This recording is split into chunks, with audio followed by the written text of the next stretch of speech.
சுண்டக்காய் பொரியலுக்கு நல்ல பிஞ்சி காயை எடுத்து லேசாக தான் கட் பண்ணி வச்சுருக்கேன். இதுக்கு தேவையானது கடலைப்பருப்பு, உளுந்து, அடுத்தது மோர் மிளகாய் எடுத்திருக்கேன். ஆயில் நல்லா சூடானது பிறகு கடுகு சேர்த்து, கடுகு பொரிஞ்ச பிறகு கடலைப்பருப்பு, உளுந்து, மிளகாயை சேர்த்துடலாம். நான் ஏன் இதுக்கு மோர் மிளகாய் சேர்க்குறேன்னா, புடலங்காய், சுண்டைக்காய் இது மாதிரி நம்ம மோர் மிளகாய் சேர்த்து பொரியல் செஞ்சோம்னா ரொம்ப டேஸ்ட்டாக இருக்கும். அதுக்கு பிறகு தேவையான அளவு ஜீரகம் சேர்த்தாச்சு. கருவேப்பிலை, வெங்காயம் சேர்த்து நல்லா வதங்கட்டும். நம்ம இட்லிக்கு உளுந்து பொடி செய்கிறோம் இல்லையா, அது கூட இந்த மோர் மிளகாய் வறுத்து நம்ம பொடி செஞ்சோம்னா அது ஒரு தனி டேஸ்ட்டாக இருக்கும். வெங்காயம் நல்லா வதங்கிருச்சு.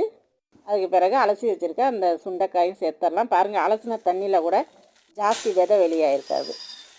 அதுக்கு பிறகு தேவையான அளவு உப்பு, கொஞ்சமாக பெருங்காயத்தூள் சேர்த்துட்டு, எப்பயுமே நான் வத்தலுக்கு, குழம்புக்கு, பொரியலுக்கு இது மாதிரி எதுக்கு சுண்டைக்காய் யூஸ் பண்ணாலும் அந்த காயில் உள்ள விதையை நான் எடுக்க மாட்டேன். ஏன்னா விதை தான் நம்மளுக்கு நல்ல ஒரு மருத்துவமே. வேகிறதுக்கு கொஞ்சமாக தண்ணி சேர்த்துட்டு மூடி போட்டு நல்லா வேக வச்சுட்டு கலர் சேஞ்ச் ஆனது பிறகு துருவி வச்சுருக்க தேங்காயை சேர்த்து ஒரு 2 நிமிஷம் நல்லா வதக்கணும்னா போதும். அருமையான டேஸ்டான சுண்டைக்காய் பொரியல் ரெடி.